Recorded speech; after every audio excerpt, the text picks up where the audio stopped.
Good morning. Today is the 25th of Tishrei, the 10th of October, and we're going to be looking at the third reading of Parashat Bereishit, the first parsha of the Torah. And in today's reading, we read about what is usually described as the second account of creation. There's actually three accounts. You need to read carefully to see the third. But the idea of a second account, which started yesterday, was that now we're focusing not on the creation of the world itself, but rather on man. And the first account does end with man, and it focuses with mankind being the crown of creation because of our free will. But the second account focuses on man almost from the beginning.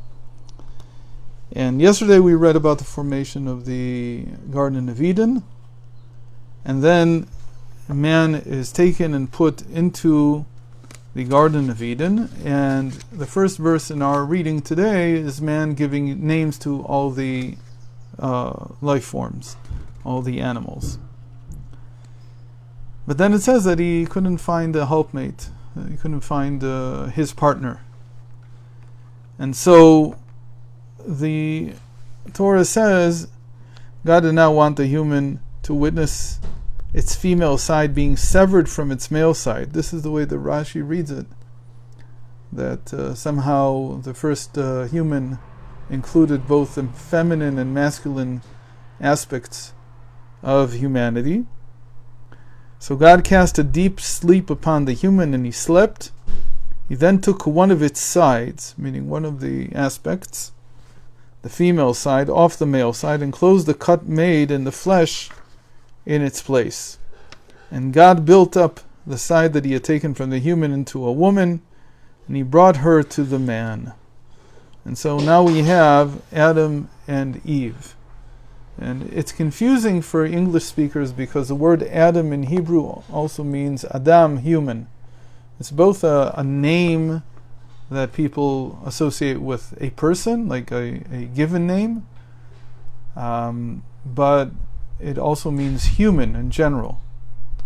And I guess a little bit of that is retained even in the English form human, because you see the man in there, and it sounds like the given name of the man side, the masculine side, the masculine aspect of the first human. What we want to talk about today is actually a little bit esoteric, but a very important concept, and there's many psychological insights that can be gained from it. So I'm just going to read it to you, and then we'll discuss it. In the third reading of Bereishit, we hear that God placed a deep sleep upon Adam, during which he took out part of his body and made it into Eve. The Arizal, Rabbi Isaac Luria, revealed that the value of deep sleep, tardema, the word in Hebrew for he put him into a deep sleep, tardema, is equivalent to that of translation, targum. Now, targum is not even a Hebrew word. It's a word in the language that was the lingua franca, the spoken language in antiquity, Aramaic. What English is today, Aramaic was 3,000 and 4,000, even 2,000 years ago, it was still Aramaic. Began to become Greek then, but in principle, the common folk, everyone spoke Aramaic still. So tardema equals targum. Deep sleep equals translation. The implications of this equivalence are many. So let us focus on the literal meaning of the word translation. What does it actually mean that the deep sleep that he put him in was a translation? It reveals that the translated version of a text is actually a dormant version of its original. So the original text has dormant versions within it, dormant understandings. They're like asleep inside. They're waiting to be woken up. It is particularly this dormant translated version that can reach those who themselves are asleep. We talked a lot when we were in the beginning of the book of Deuteronomy and at the end of the book of Deuteronomy. We talked a lot about Moses translating the Torah into 70 languages. And the reason that we talk about 70 languages is not necessarily because there's 70 languages in the world. What we really mean at the heart of it is that there are like 70 points of view, 70 perspectives in the world, like 70 faces to Torah, 70 perspectives on understanding Torah. So when you translate the Torah into a different language, what you're really doing is you're translating, you're awakening a different perspective that was hidden, that was latent and dormant within the Torah itself.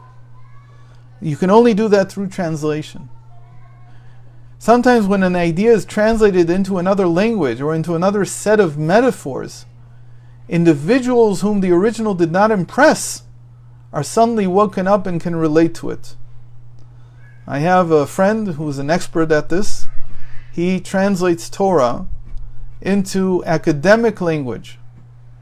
And I have to tell you, when I read it, I'm like, how is this in the world connected even to the original? I have no idea where he's taking this from, until he shows me. If you want to be, if you like academic language, if you like that way of, that perspective on things, then you can go to his website. It's called interinclusion.org, INTER minus or dash INCLUSION.org. His name is Rabbi Yasher Crisp, and you can see how powerful the act of translation really is. Translating it into academic speech. It's in English, but it's not the same type of English that you and I are speaking. And it's amazing to see how suddenly the text can come alive for people who simply had no connection to it beforehand. They really had no reason to even connect with it. So Eve emerged from Adam's deep sleep. Since Adam was created alone, Eve represents not only the first woman, but also the first other that Adam encountered. When there are two, each individual must make an effort to explain himself for the benefit of the other. And this is really what marriage is about. This is what the connection between male and female is really about. It's about unifying two completely opposite or different perspectives on life, on experience, on Torah, on everything. And you have to get ready for the fact that translation is needed. There's no simple way. It's true that since there's so much translation needed, the best marriage prospect is someone who's already on the same wavelength that I am. But that doesn't take away for a moment from the need to translate from the male perspective to the female perspective and vice versa. So it's built in. We're complementary, not because we're the same.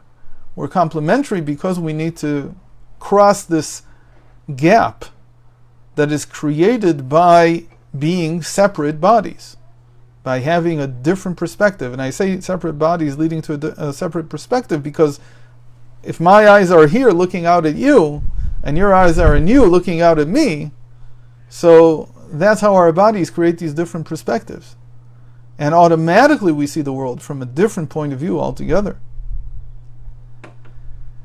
Said another way, the existence of other people necessitates communication, and communication requires translation from our inner thoughts and feelings that we are privileged to, that we know about, our inner thoughts and our inner feelings, to those of our friend. Specifically, the communication between Adam and Eve is akin to the translation from the language of the mind. Adam represents the language of the mind, the rational, to the language of the heart. Eve represents the language of the emotions. And you may have heard this here before. In Hasidic thought, we're now in the age in which this translation is happening, because we're in an age where we want to elevate actually the experience of the heart higher than the experience of the mind. We can't do it right now yet because the heart is not ready. But that is the point. That's the goal. The goal is to elevate the heart above the mind. In what way? That the heart has a way to capture the infinite that the mind cannot. The mind is always limited. There's always a limited amount that I can understand. But when it comes to feeling something, feelings can be infinite. They can touch upon the infinite. So with that, we'll end today with this thought that casting the deep sleep on the human was meant to create language. And by the way, it's very interesting that just before we mentioned that just before he was put to sleep, he also gave names to the creatures. I can't get into this now if we're already mentioning like philosophical thought. So the linguistic churn of the 20th century was the understanding, especially by someone called Ludwig Wittgenstein, that the end of philosophy is mysticism, that the end of language is not to have like a museum of objects with nouns written underneath them telling you what each thing is. Language was meant to be able to express that which cannot be defined. That's the language of the heart. That's really where all this is going. And so he started out as when he was one, the human was one, and therefore not yet being able to really communicate with this primitive notion of language as just defining the objects in the world. But after he was severed into two, that allowed him to approach a completely different level of language, to access a completely different level of communication, which is the source and the power behind accessing the infinite. And if I do make it to Los Angeles in 2 weeks, I don't know how things are looking, that is going to be part of the discussion that we'll have at Shlomo's house about Rumi, the Sufi mystic, and to see how his language tries to access the infinite. Thanks for joining. I hope to be able to see you tomorrow. All the best to everyone.